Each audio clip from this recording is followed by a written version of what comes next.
Hello? Do you want to double check the mic? Yeah, I should double check the mic. I think that we're good. Yeah, Hello, everybody. Hello and welcome to Book Club. Can we be heard? Have we indeed got sound? It looks like we do. How's everybody doing? We're starting a new book club today. New time, new book, new club. Same club. New time, new book. Every single time I start book club, I go live and then I realise I've forgotten to get the Discord up so that I can talk to Drat, or so that Drat can talk to me. Niblick the Third, your second favourite Austen novel on the days when it isn't Emma. What's your first favourite Austen novel? I'm interested to know. Right, so, just get my Discord up so I can talk to my wonderful mod. Yes, very good. Yes, that's all good. So, we are reading Persuasion.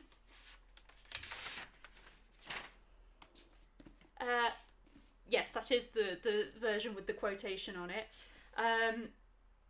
So we are reading Persuasion. This is an absolutely lovely novel that, to be honest, when I was younger, when I was a teen and first reading a lot of Jane Austen's books, it fell a little bit flat for me. I still liked it, but didn't love it.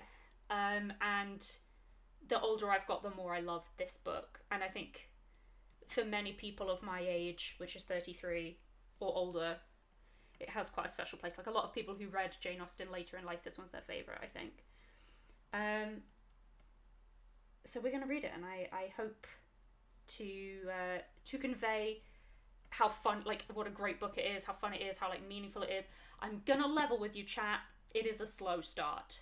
It is quite a slow start, especially, and I think this is one of the reasons why I bounced off it the first time I read it, if you are not intimately familiar with the structure of the upper classes in Regency England.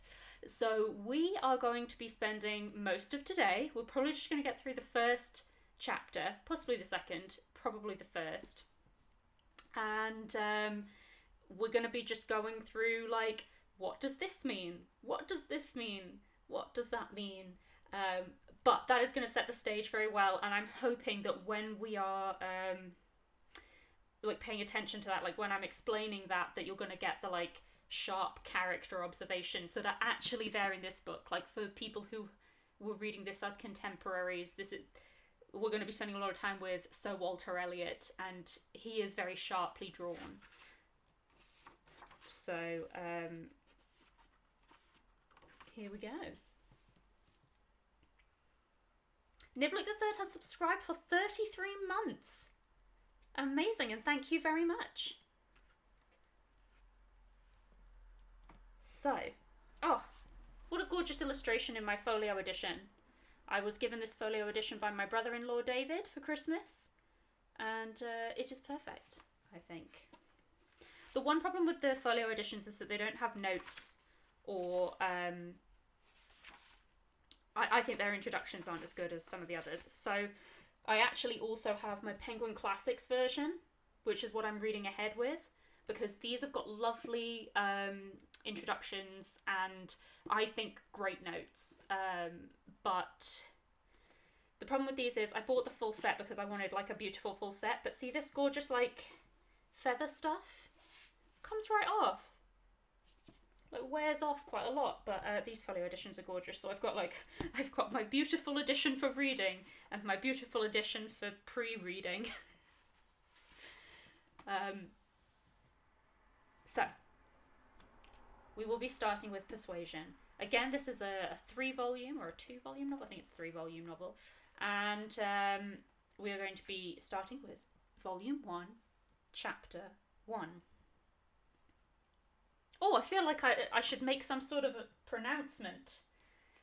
Feels a little bit like, hoo-hoo, new book.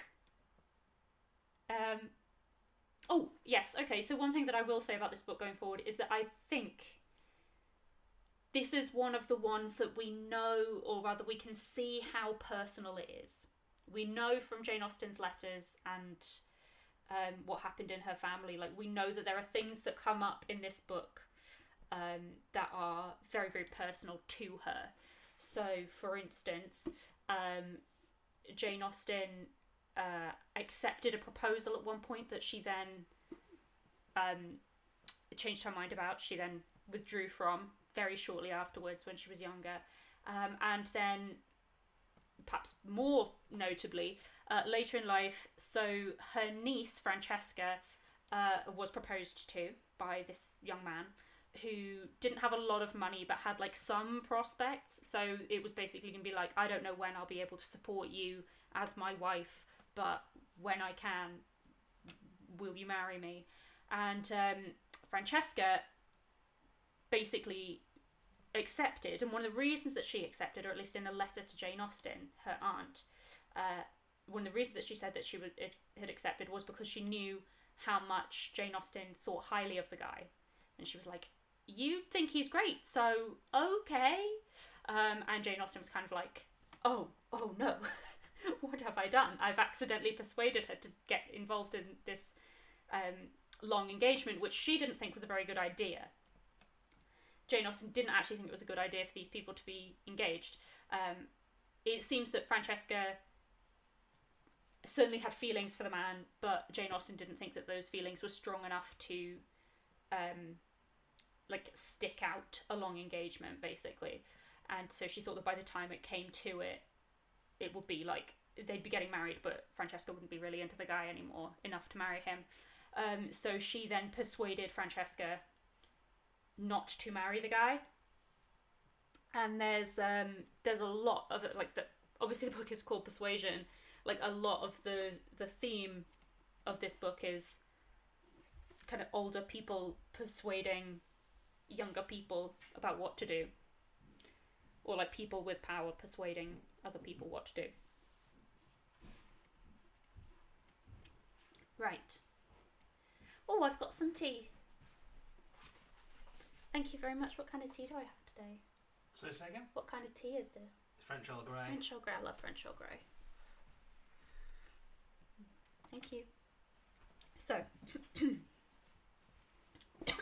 pardon me. How long do these usually run for? We're going till 7:30. We do an hour at a time.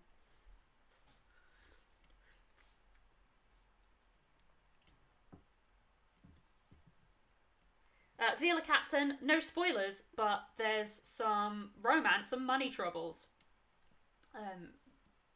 That is Jane Austen. So, Volume 1, Chapter 1. Sir Walter Elliot of Kellynch Hall in Somersetshire, Somersetshire being a county in the southwest of England, which is unusual for Jane Austen, who usually writes in the southeast. Yes, but Sir Walter Elliot of Kellynch Hall in Somersetshire was a man who, for his own amusement, never took up any book but the Baronetage. Okay, the Baronetage is basically a big tome full of all of the peers. Well, at least all of the barons, the baronets. I believe, though, with like all the titled people from baronet upwards. Okay, so we're going to have to talk about the class system in the UK. Right, we're less than a sentence in, and we've had to stop to explain, which is the first chapter of Persuasion, so get ready. So, the class system in the UK.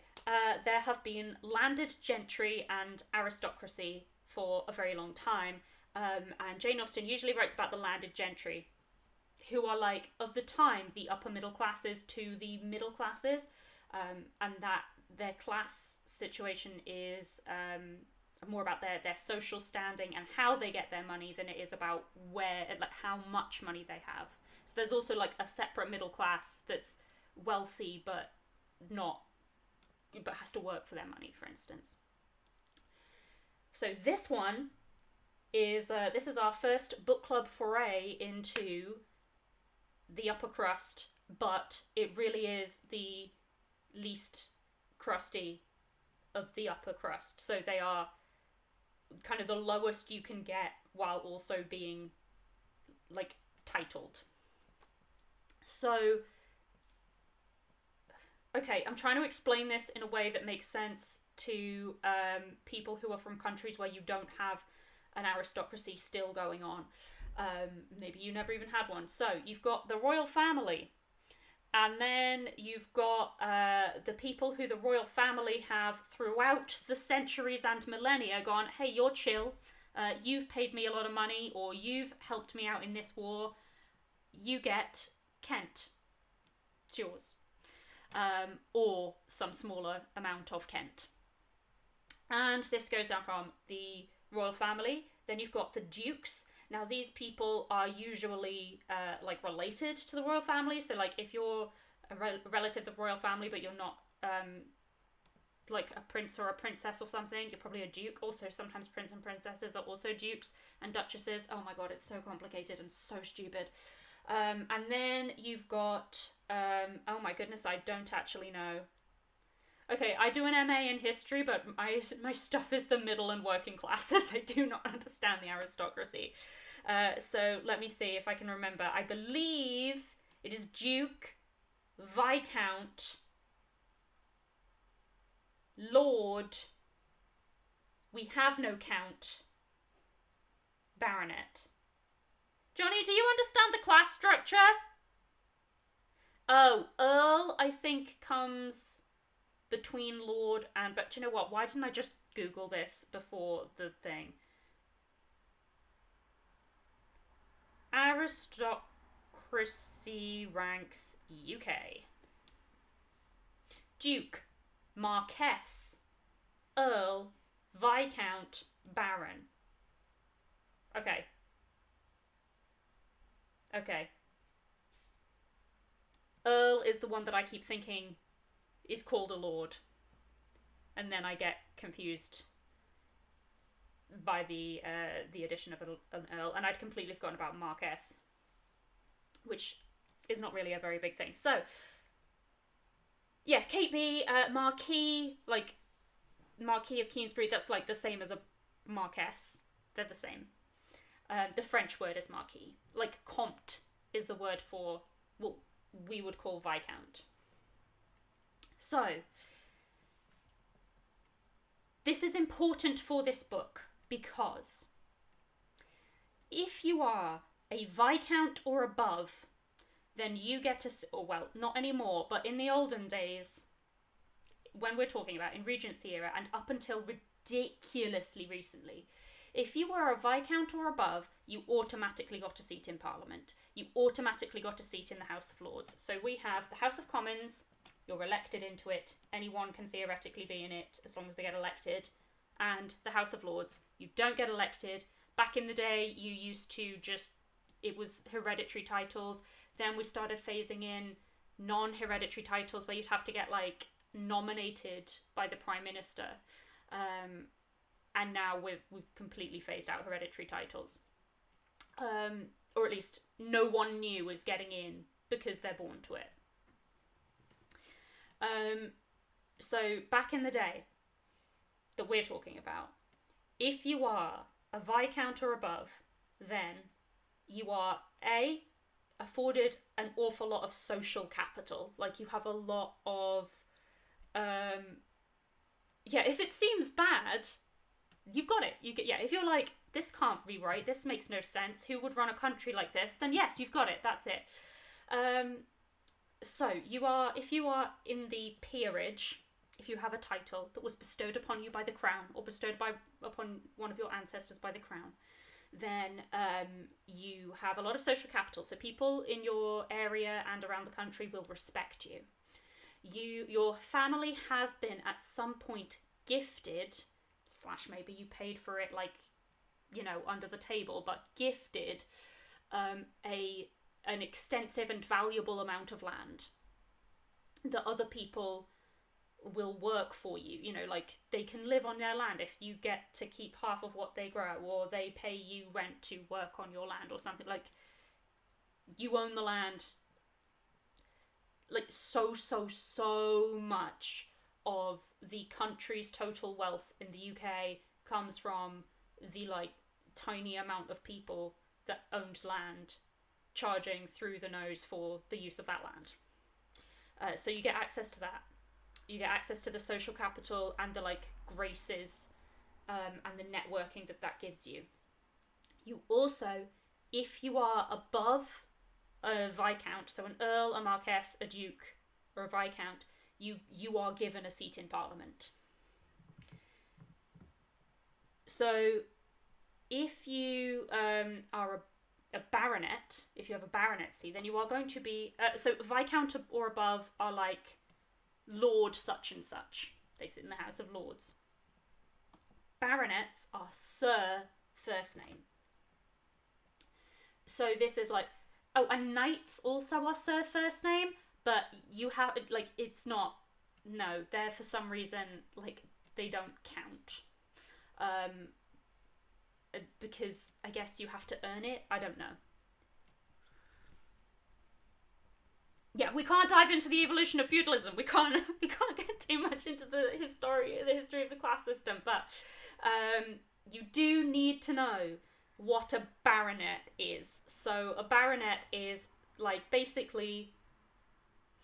Okay. Many of you will be here because you know who I am, right?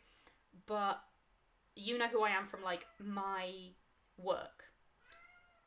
So to you, I would be like an internet celebrity, but it is the lowest, the teeniest, tiniest amount of internet celebrity that it is possible to be while still having some people who you don't know who you are because of your work.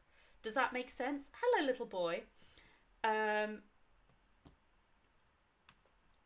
Like, I am the least it is possible to be famous on the internet. And that is what a baronetcy is. But for being a very, very fancy, rich, powerful person. Does that make sense?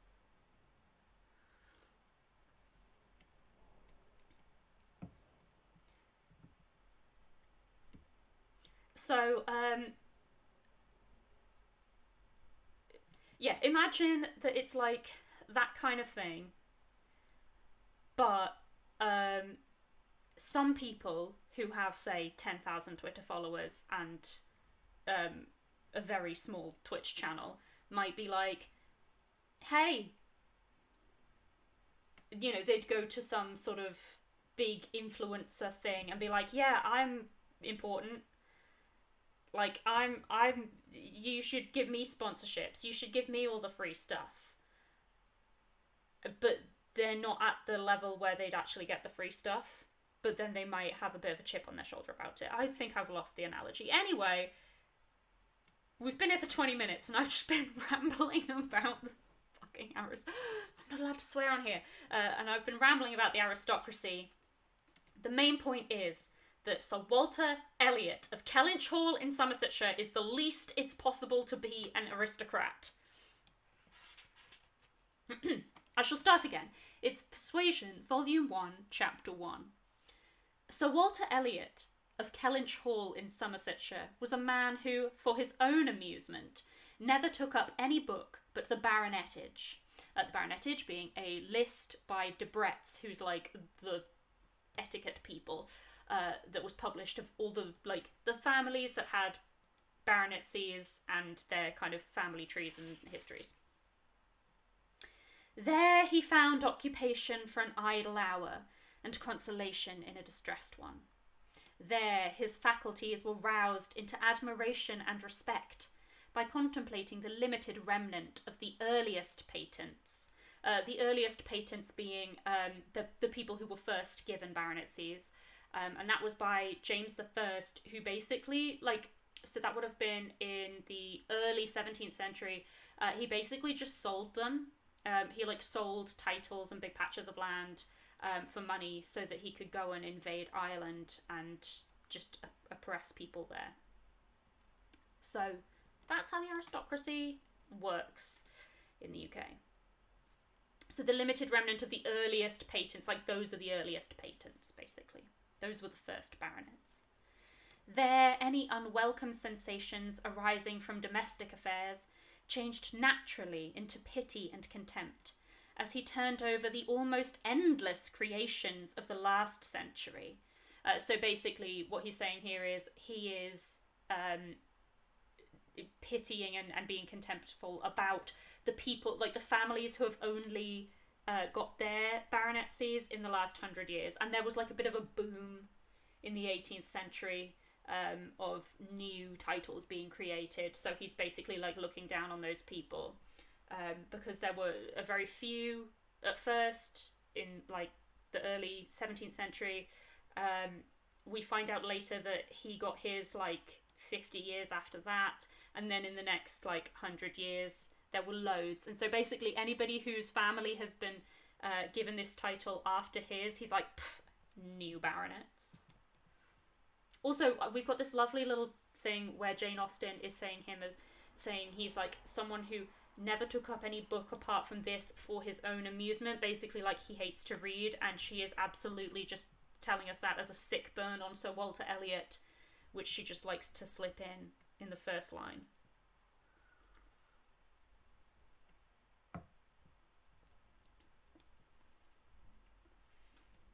Anyway. And there, if every other leaf were powerless, he could read his own history with an interest which never failed. This was the page at which the favourite volume always opened.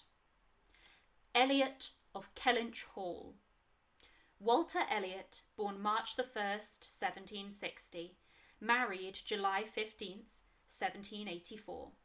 Elizabeth, daughter of James Stevenson, Esquire of South Park, in the county of Gloucester. So his wife was named Elizabeth. By which lady, who died 1801, he has issue Elizabeth, so the oldest daughter named Elizabeth after the mother, born June 1st, 1785, Anne, born August 9th, 1787, a stillborn son, November 5th, 1789, Mary, born November 20th, 1791. So that's the family tree. We've got Sir Walter Elliot, he married Elizabeth, then they had Elizabeth, Anne 2 years later, then they had a stillborn son, very sadly, and then Mary, who was 4 years younger than Anne. So, and then the mother died when Anne was about 14. Yes, Spezi Chompy. Yes, Esquire just means like it's just a thing that you put after like landed people, basically. Fancy landed people.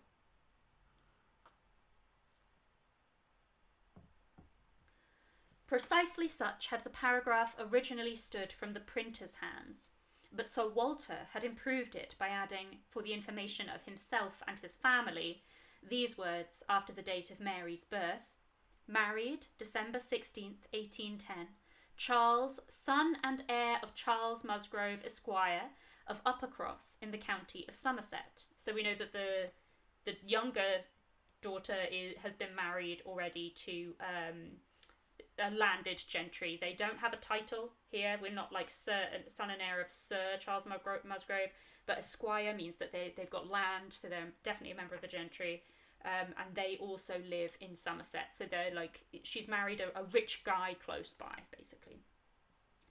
And by inserting most accurately the day of the month on which he had lost his wife. Then followed the history and rise of the ancient and respectable family, in the usual terms. How it had been first settled in Cheshire, how mentioned in Dugdale, Dugdale basically being like an earlier version or a more like a previously printed version of the aristocracy as a whole. So just being like, oh, it was mentioned in Dugdale. Serving the office of High Sheriff, so being, you know, well, the sheriff, like the magistrate, main magistrate in the area. Representing a borough in 3 successive parliaments. So this representing a borough in 3 successive parliaments does mean that they have been in Parliament, but they will have been in the House of Commons. So basically, they will have had to have been elected in. So they would have been able to make laws and hold power in government, but they would have had to be elected to it.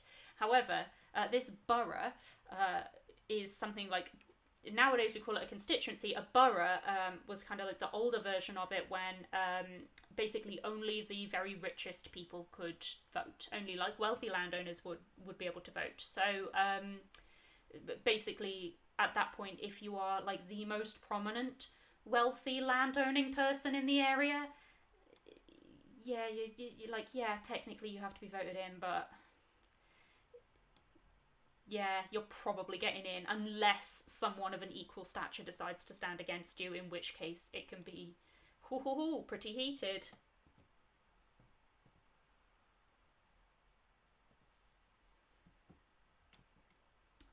Yeah, representing a borough in 3 successive parliaments, exertions of loyalty and dignity of baronet in the first year of Charles II. So that's how we know when the Elliots got their baronetcy, because Charles II's reign was about 50 years after James I's. With all the Marys and Elizabeths they had married, forming altogether 2 handsome duodecimo pages. Duodecimo here is just referring to the size of the paper. And concluding with the arms and motto, principal seat Kellynch Hall in the county of Somerset, and Sir Walter's handwriting again in this finale.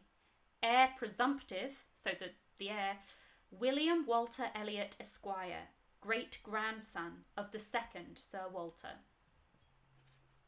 So a distant-ish relative. 8, yeah, 100%, yeah. Absolutely. Only landowners could vote.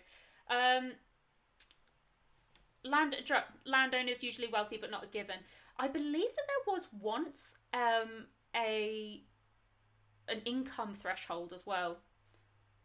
I may be wrong about that because that is kind of pre my period, but yeah, in practice, like, yes, absolutely only rich people could vote.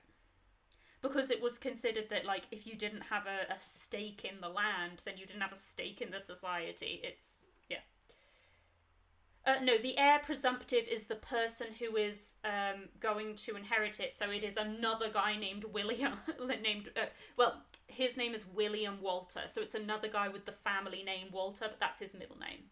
This guy's William Walter Elliot Esquire.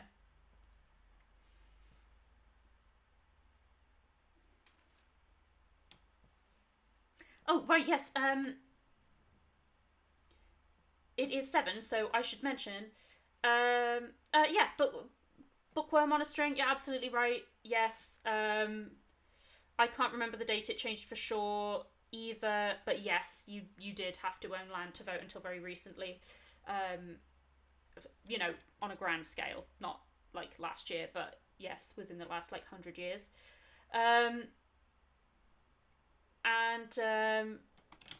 Yeah, Dish and Dishonesty is a really, really good, I think, episode of Blackadder where they talk about, like, rotten boroughs. And you'll see there they've only got, like, 7 people voting, which is obviously exaggerated for comic effect, but it's also exaggerating a real thing for comic effect. So, I should mention, we've got a Ko-fi. If you like book club, if you're having fun, and you like tangents and Jane Austen, you can drop us a Ko-fi. It's ko-fi.com/Johnny and Sasha. When we get a Ko-fi for this channel, Johnny's channel, or the MacGuffin channel, it all goes into a big pot with all the subs as well. You can also subscribe. And then it all gets put into a big pot and split evenly between us, the streamers, and the mods. And our mod is Drut today. Our mod is Drut every book club. Almost every book club. I don't know what I keep saying. Today, our mod is Drut. Anyway, to get back to the book. Vanity was the beginning and the end of Sir Walter Elliot's character. Vanity of person and of situation. He had been remarkably handsome in his youth, and at 54 was still a very fine man. Few women could think more of their personal appearance than he did, nor could the valet of any new-made lord be more delighted with the place he held in society. That there's like a little bit of a joke about how the people who are not actually at the like highest level of society but are close to it are often the people who feel the most sense of superiority. It's not necessarily true, but it was like kind of a bit of a social observational humour that, like, new lords, valets, or, like, butlers would be a bit more uppity than their actual employers in many cases. So that's a joke here. But it's also, it's a joke about how, like, Sir Walter Elliot is, like, so pleased with his situation in society that he's, like, not even, he doesn't even understand that he's not as important as a lord. Oh, look at that! Look at all of those gift subs from the anonymous gifter. Thank you so much, anonymous gifter. Oh, and we've had a Ko-fi from Rogerpan. Hi, Sasha. So excited for the new book and the new time. No more slinking off to a quiet spot at work. Joining book club from my comfy chair with my hot choc is the height of decadence. Oh, I should have hot chocolate. Well, I've got a comfy chair and a cup of tea. Thank you very much. Anyway. He considered the blessing of beauty as inferior only to the blessing of a baronetcy, and the Sir Walter Elliot, who united these gifts, was the constant object of his warmest respect and devotion. And yes, to be clear, there are a lot of Walters and Walter Elliots, because they've all got the same name, but he is referring to himself here, or rather the book is referring to himself as his warmest respect and devotion. His good looks and his rank had one fair claim on his attachment, since to them he must have owed a wife of very superior character to anything deserved by his own. Lady Elliot had been an excellent woman, sensible and amiable, whose judgment and conduct, if they might be pardoned the youthful infatuation which made her Lady Elliot, had never required indulgence afterwards. She had humoured or softened or concealed his failings, and promoted his real respectability for 17 years, and though not the very happiest being in the world herself, had found enough in her duties, her friends, and her children to attach her to life, and make it no matter of indifference to her when she was called on to quit them. So we've got here this portrait of the late Lady Elliot as someone who was, like, really, like, had a lot of substance as a person, who was a good person, who, like, was very attached to her family but wasn't in love with her husband, like, had a crush on him when she was young because he was hot and rich and probably charming, but then after she was married realised, like, oh, I've made a mistake, but who kind of found comfort in her kids and her light, like her community and her, like, responsibilities in life. Yes, they are such a good, horrible family. Niblig the Third, that's, yeah, I mean, it's great. It's like, his wife was great except for this one bad choice she made to become his wife. Yeah. 3 girls, the 2 eldest, 16 and 14, was an awful legacy for a mother to bequeath.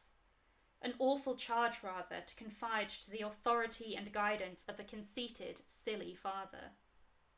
She had, however, one very intimate friend, a sensible, deserving woman who had been brought by strong attachment to herself to settle close by her in the village of Kellynch. And for those of us who are on, like, Gay Watch in Jane Austen, maybe it's notable that Lady Elliot had a friend who had been brought, like, was so attached to her that they lived together. Not together, but, like, Lady Elliot lives very close by. It is not actually necessarily got any subtext there, but it's one of the, like, the tiny little tidbits that you can read as having a subtext if you are looking for that kind of thing. Yes, who had been brought by strong attachment to herself to settle close by her in the village of Kellynch, and on her kindness and advice Lady Elliot mainly relied for the best help and maintenance of the good principles and instructions which she had been anxiously giving her daughters. This friend and Sir Walter did not marry, whatever might have been anticipated on that head by their acquaintance. 13 years had passed away since Lady Elliot's death, and they were still near neighbours and intimate friends, and one remained a widower, the other a widow. That Lady Russell, of steady age and character, and extremely well provided for, should have no thought of a second marriage, needs no apology to the public, which is rather apt to be unreasonably discontented when a woman does marry again than when she does not. This is just Jane Austen doing one of her little social commentaries that, like, society prefers for widows to stay widows, but for widowers to get married again for some reason. But Sir Walter's continuing in singleness requires explanation. Be it known, then, that Sir Walter... I love this little bit of Sir Walter's characterisation, sorry. Be it known, then, that Sir Walter, like a good father, having met with one or two private disappointments in very unreasonable applications, prided himself on remaining single for his dear daughter's sake. This is interesting. So here being like, Sir Walter, like a good father, having been rejected several times after unreasonable propositions, prides himself on remaining single for his dear daughter's sake.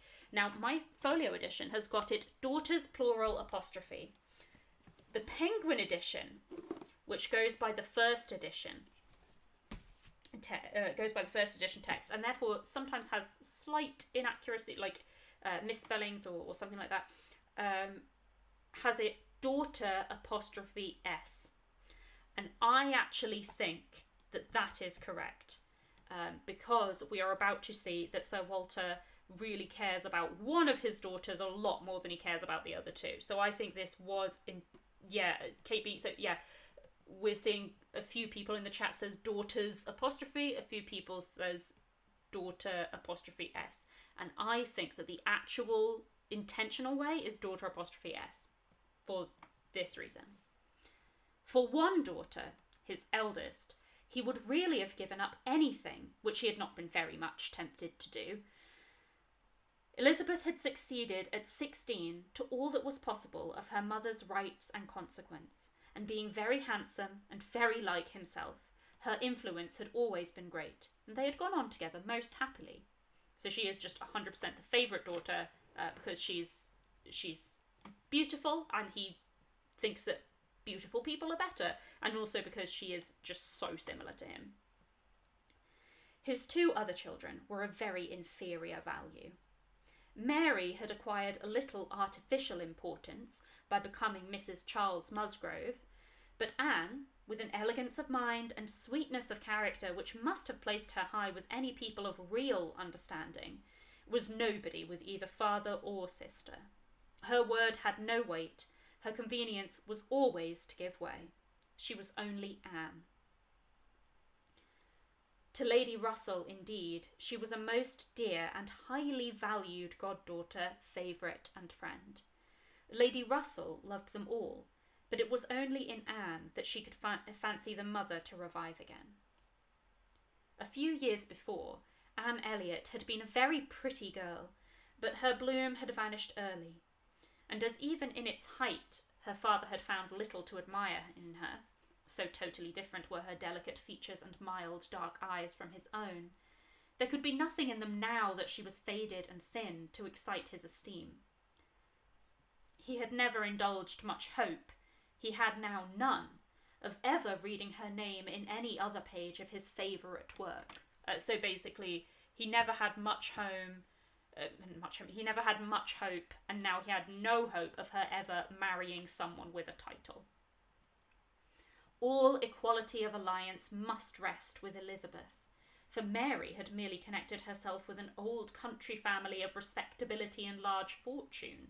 This is obviously a very ironic sentence in Jane Austen's eyes, that Mary had merely connected herself with an old country family of respectability and large fortune, and had therefore given all the honour and received none.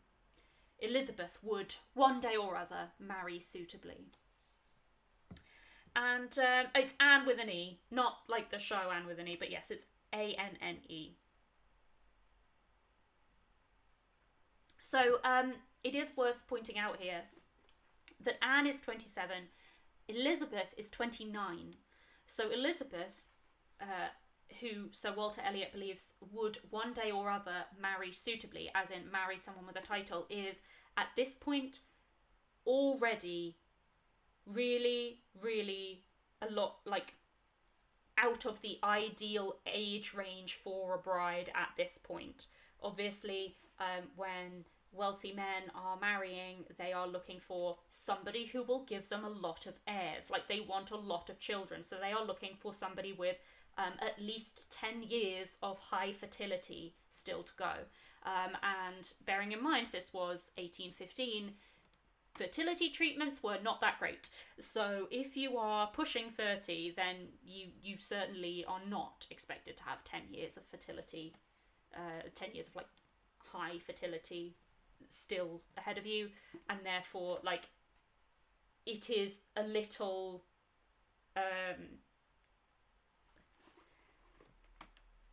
what's the word I'm looking for, like perhaps a little oblivious, a little ignorant. Like it's a little silly of Sir Walter to be is still expecting Elizabeth to marry like really well at 29. We've had a couple of other Kofis. Jen, very excited for Persuasion. I was part of book club for Pride and Prejudice, but got busy and ended up dropping off by the time Emma came around. Really enjoying being back with the new schedule. Thanks, Sasha and Drut. Oh, thank you very much to Jen. Hey, I'm Dante M, a Kofi. It's my birthday today. Happy birthday. So I'm here to share my birthday money. Thank you so much. It's my first book club today too, and I choose to believe it is not a coincidence. Oh, that is so lovely. I am so honoured that you would choose to come to your first book club on your birthday. That is so nice. Happy birthday. It's my friend Eve's birthday today as well, and I texted her to say like happy birthday this morning, and for some reason I got the phrase happy birthday lodged so much in my brain that I have multiple times today thought it was my birthday. My birthday is in March, but happy birthday to Dante. Right. Oh, hello, little boy. It sometimes happens that a woman is handsomer at 29 than she was 10 years before. And generally speaking, if there has been neither ill health nor anxiety, it is a time of life at which scarcely any charm is lost. Thank you, Jane Austen, that's very generous. It was so with Elizabeth. Still the same handsome Miss Elliot that she had begun to be 13 years ago. And Sir Walter might be excused, therefore, in forgetting her age, or at least be deemed only half a fool for thinking himself and Elizabeth as blooming as ever, amidst the wreck of the good looks of everybody else. He is so judgy, Sir Walter's so judgy, amidst the wreck of the good looks of everybody else, for he could plainly see how old all the rest of his family and acquaintance were growing. Anne haggard, Mary coarse, every face in the neighbourhood worsting, and the rapid increase of the crow's foot about Lady Russell's temples had long been a distress to him. Elizabeth did not quite equal her father in personal contentment. 13 years had seen her mistress of Kellynch Hall, presiding and directing with self-possession and decision which could never have given the idea of her being younger than she was. For 13 years she had been doing the honours and laying down the domestic law at home, and leading the way to the chaise and four, and walking immediately after Lady Russell out of all the drawing rooms and dining rooms in the country. Country being county here rather than like nation. So these are just a list of the things that were like the kind of the duties and privileges afforded to and held by the like the prominent mistress of the house in the area. So she is second only to Lady Russell socially in this like very strict and formal social hierarchy that they had at this point, and Lady Russell is one up because she is a widow, so because she has been married, that's why she gets that the tiebreaker there.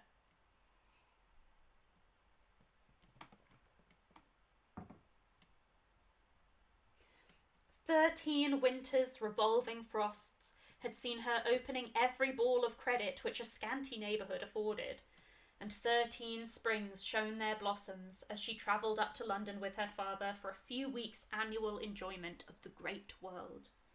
She had the remembrance of all this. She had the consciousness of being 9 and 20, to give her some regrets and some apprehensions.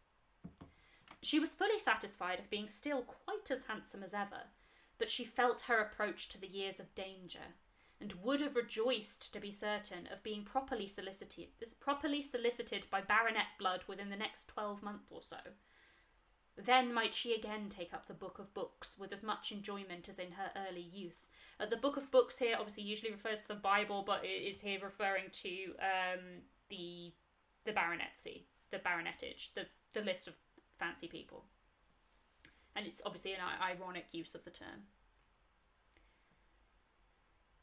Then might she again take up the book of books with as much enjoyment as in her early youth, but now she liked it not. Always to be presented with the date of her own birth, and see no marriage follow but that of a youngest sister, made the book an evil, and more than once, when her father had left it open on the table near her, had she closed it with averted eyes and pushed it away. She had had a disappointment, moreover, which that book, and especially the history of her own family, must ever present the remembrance of. The heir presumptive, the very William Walter Elliot Esquire, whose rights had been so generously supported by her father, had disappointed her. She had, while a very young girl, as soon as she had known him to be, in the event of her having no brother, the future baronet, meant to marry him. And her father had always meant that she should. He had not been known to them as a boy, but soon after Lady Elliot's death, Sir Walter had sought the acquaintance, and though his overtures had not been met with any warmth, he had persevered in seeking it, making allowance for the modest drawing back of youth, and in one of their spring excursions to London, when Elizabeth was in her first bloom, Mr. Elliot had been forced into the introduction. So Mr. Elliot here is he is like a distant relation.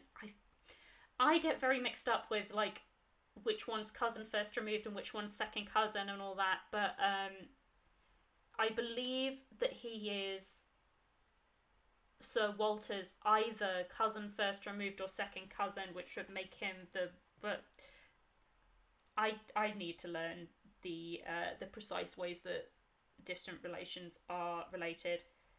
How are Walter Elliot and William Elliot related? Could have just done that. It just says distant cousin. Anyway, they're not cousins,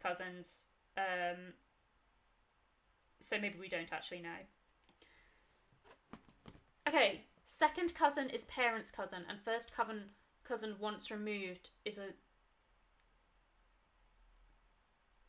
removed is generational, and second cousin is...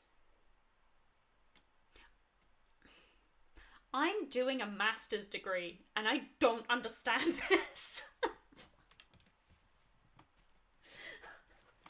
I'm actually quite smart, and I don't understand this. Anyway, they are not cousins, but they are like distant cousins. They are distant relations, and so they call each other cousins. Yes, and so Elizabeth has like known that he is the heir and decided like, I'm gonna marry that guy. Oh, I better really get oh no, we're good. Okay.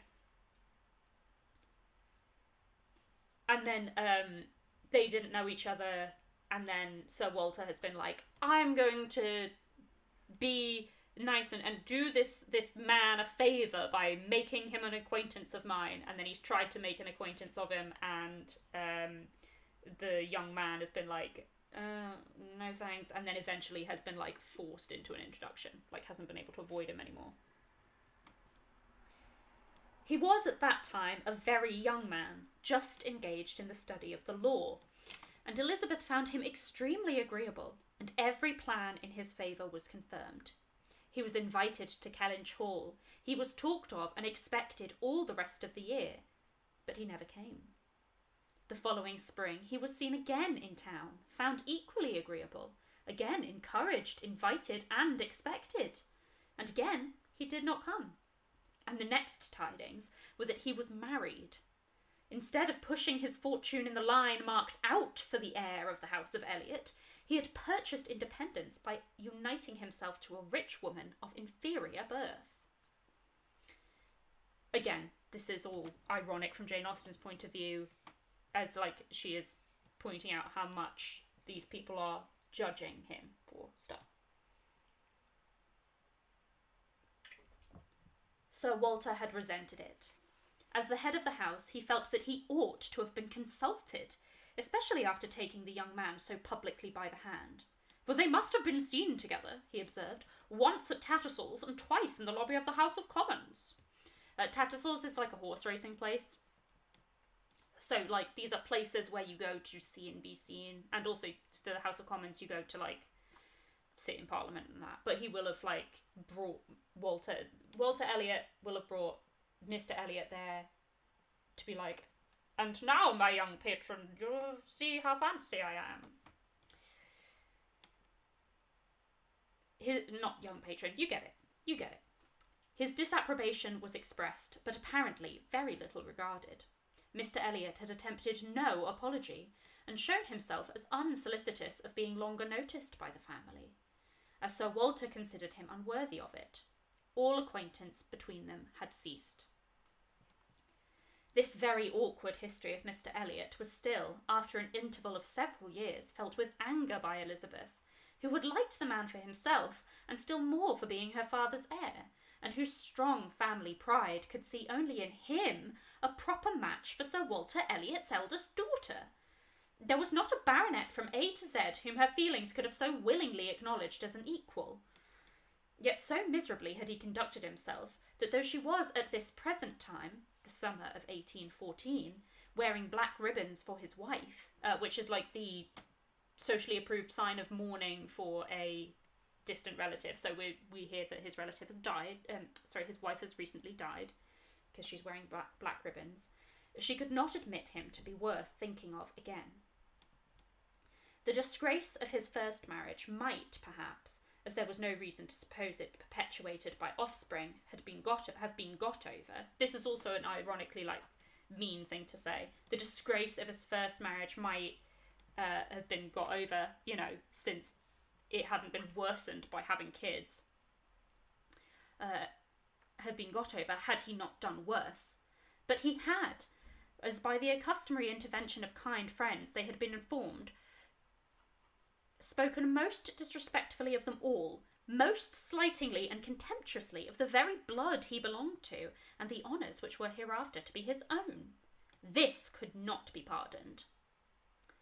Such were Elizabeth Elliot's sentiments and sensations, such the cares to alloy, the agitations to vary, the sameness and the elegance, the prosperity and the nothingness of her scene of life. Such the feelings to give interest to a long, uneventful residence in one country circle. Pardon me, I've got the hiccups. To fill the vacancies which there were no habits of utility abroad, no talents or accomplishments for home to occupy. But now another occupation and solicitude of mind was beginning to be added to these. Her father was growing distressed for money. She knew that when he now took up the baronetage, it was to drive the heavy bills of his tradespeople and the unwelcome hints of Mr. Shepherd, his agent, from his thoughts. The Kellynch property was good, but not equal to Sir Walter's apprehension of the state required in its possessor. While Lady Elliot lived, there had been method, moderation, and economy, which had just kept him within his income. But with her had died all such right-mindedness, and from that period he had been constantly exceeding it. It had not been possible for him to spend less. He had done nothing but what Sir Walter Elliot was imperiously called on to do. But blameless as he was not only growing dreadfully in debt, but was hearing of it so often that it became vain to attempt concealing it longer, even partially, from his daughter. So this, it was not possible for him to spend less. Basically is Sir Walter Elliot being like, but I am required and expected to maintain a certain standard of living, and therefore I cannot but spend so much money on everything and get into massive amounts of debt despite my very large income. You know, like when rich people are like, hey, it's hard to live on this amount of money. My mortgage payments are £3,000 a month just because I need to have a 10-bedroom house. You probably can't get a 10-bedroom house for £3,000 a month. I don't know the economy of rich people, but I do know that they could probably have a smaller house. Spend less on candles. Yes, compost witch. No, that is exactly this. Yeah. He had given her some hints of it the last spring in town. He had gone so far even as to say, "Can we retrench? Does it occur to you that there is any one article in which we can retrench?" And Elizabeth, to do her justice, had, in the first ardour of female alarm, set seriously to think what could be done, and had finally proposed these two branches of economy: to cut off some unnecessary charities, and to refrain from new furnishing the drawing-room, to which expedients she afterwards added the happy thought of their taking no present down to Anne, as had been the usual yearly custom. So Anne basically doesn't go with them to London, she stays at home, and they usually bring her a present from London, but then she's like, hey, we don't need to get Anne a present. But these measures, however good in themselves, were insufficient for the real extent of the evil, the whole of which Sir Walter found himself obliged to confess to her soon afterwards. Elizabeth had nothing to propose of deeper efficacy. She felt herself ill-used and unfortunate, as did her father, and they were neither of them able to devise any means of lessening their expenses without compromising their dignity, or relinquishing their comforts in a way not to be borne. There was only a small part of his estate that Sir Walter could dispose of. Basically, he's only allowed to sell a very tiny part of it because the rest of it has been entailed away. So legally he has it, but it has to remain to be given to Sir Walter, to be given to Mr. Elliot on his death. But had every acre been alienable, it would have made no difference. He had condescended to mortgage as far as he had the power, but he would never condescend to sell. No, he would never disgrace his name so far. The Kellynch estate should be transmitted whole and entire, as he had received it. Their two confidential friends, Mr. Shepherd, who lived in the neighbouring market town, and Lady Russell, were called on to advise them, and both father and daughter seemed to expect that something should be struck out by one or the other to remove their embarrassments and reduce their expenditure, without involving the loss of any indulgence of taste or pride. So, we are going to stop there. That is the end of chapter 1. And today, we are no longer on a Sunday afternoon, but we are on a Monday evening. Would the heir also inherit the debt? Yes. Yes, they would. So we are... yes, they would. Next time, we're going to get into a little bit more about the financial situation of the Elliots, and we can talk then about the situation of the house, like the situation of what is and isn't available to Sir Walter. But we'll get into more detail about that in chapter 2, where we find out what is to be done about all this money that they do not have. Yes, oh boy, Miramar, finances, my favourite. I actually love getting into the nitty-gritty of their finances. We won't get as nitty-gritty as I like, but we'll get some. So, we are going to raid Drut today. We are actually going to be raiding Drut on her channel. Drut, what are you playing today? And we will be back next Monday at this time. The chant. So, Johnny will be streaming on Friday. And then I will be streaming, we will be streaming on Sunday as MacGuffin and Company. And then, I'm at a convention. I wonder if I'll be able to stream at the convention. The Wi-Fi's not ideal. I'm probably going to try and stream on the convention, but we might see how that goes. So, we need a raid phrase. What shall our raid phrase be?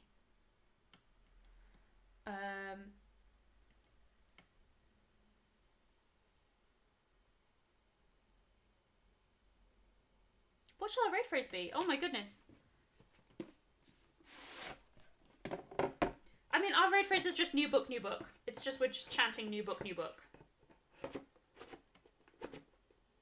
Oh no, let's go with Rich Man Can't Have His Candles. Yeah, no, that's better. Let's go Poor Little Rich Man Can't Have His Candles. Okay. Thank you very much for joining me, everybody. Thank you very much to Drup for modding, and thank you to everybody who's subscribed, given gift subscriptions, and dropped a Ko-fi. Very much appreciated. This has been lovely. Hope you enjoy Persuasion, and bye! There we go. It's happening. I always say bye before the raid is ready, and then it's awkward. Anyway,